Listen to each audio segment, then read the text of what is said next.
কাৰ্বি আংলঙত সংঘটিত হৈছে এটা আজব ঘটনা এবাৰ ৰাইজৰ ৰুখত পৰিছে এটা ভণ্ড কবিৰাজ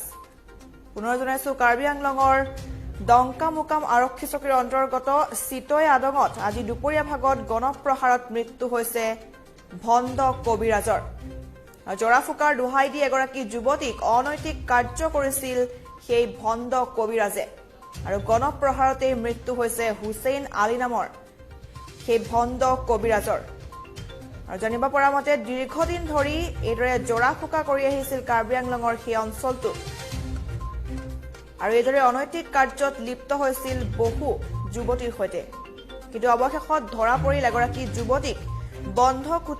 কোঠাত জৰাফুকাৰ নামত অনৈতিক কাৰ্য কৰাৰ পাছতে ৰাইজৰ ৰুখত পৰে সেই ভণ্ড কবিৰাজ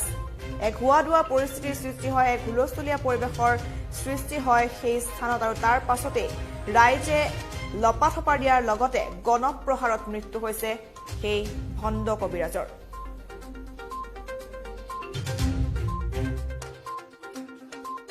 আসলে ঘটনা এনেকুৱা 10:45 মানত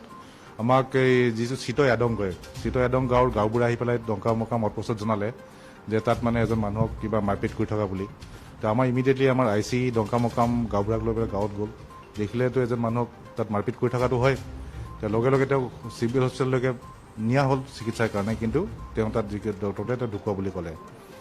আৰু ঘটনাস্থলীত আমি আকৌ গ'লো গৈ পেলাই আমি যেতিয়া সোধপোছ কৰিলোঁ ঘৰত দেখিলোঁ মানে যে কবিৰাজজনেও অলপমান তেওঁৰ হেৰি আছে অলপ মানে কবিৰাজী নামত তেওঁ অলপ বেয়া কাম কৰিছিলে দুগৰাকীকৈ ছোৱালী বেয়া কাম কৰিছিলে যিটো কাৰণে এই ঘটনাটো হ'ল কিন্তু যি হওক বস্তুটো আচলতে আৰক্ষীক জনাব লাগিছিলে আৰক্ষীক টাইমত জনোৱা হ'লে যিটো আইনগতভাৱে যিটো ব্যৱস্থা ল'বই লাগিব আৰু আইনৰ ওপৰতো কোনো নাই আইন আমি কোনো হাতত তুলি ল'ব নোৱাৰোঁ গতিকে আইন তেওঁলোকে হাতত তুলি ল'ব নালাগিছিলে সেইমতে আমি এতিয়া বক্তব্য ইতিমধ্যে শুনিবলৈ পালে এইদৰে অন্ধবিশ্বাসৰ বলি হোৱা দেখিবলৈ পোৱা যায় বিভিন্ন লোক আৰু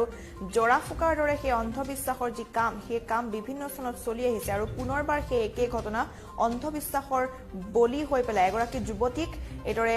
নিৰ্যাতন চলোৱাৰ অনৈতিক কাৰ্য কৰাৰ এক অভিযোগ উত্থাপিত হ'ল আৰু তাৰ পাছত ৰাইজে দেখিবলৈ পোৱা গ'ল ৰাইজে গণপ্ৰহাৰ কৰিলে আৰু তাৰ পাছতে মৃত্যু হ'ল সেই ভণ্ড কবিৰাজৰ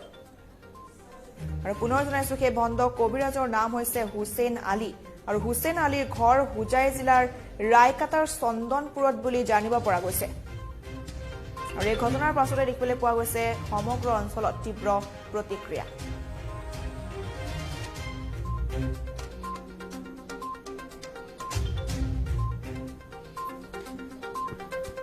ৰাজ্যৰ বিভিন্ন প্ৰান্তত মৰেল পুলিচিঙৰ দৰে ঘটনা প্ৰায়ে সংঘটিত হয় আৰু পুনৰবাৰ ৰাইজে এইদৰে আইন হাতত তুলি লোৱা পৰিলক্ষিত হ'ল সেই কথা ইতিমধ্যে স্পষ্টকৈ উল্লেখ কৰিছে আৰক্ষী বিষয়াগৰাকীয়েও নিজৰ মন্তব্যত আৰু এটা কথা কৈছে যে ৰাইজে আইন হাতত তুলি লোৱাটো জৰুৰী নহয় কাৰণ এখন আইন থাকে আৰু সকলোৱে সেই আইনৰ জৰিয়তে সকলো কাম সমাধান কৰিব লাগে কিন্তু ইয়াৰ পৰিৱৰ্তে দেখিবলৈ পোৱা গ'ল ৰাইজে নিজে এবাৰ ৰাইজৰ ৰুখত পৰিয়ে মৃত্যুক সাৱটিবলগীয়া হ'ল সেই ভণ্ড কবিৰাজে যাৰ নাম হৈছে হুছেইন আলী আৰু যাৰ ঘৰ হুজাইত বুলি জানিব পৰা গৈছে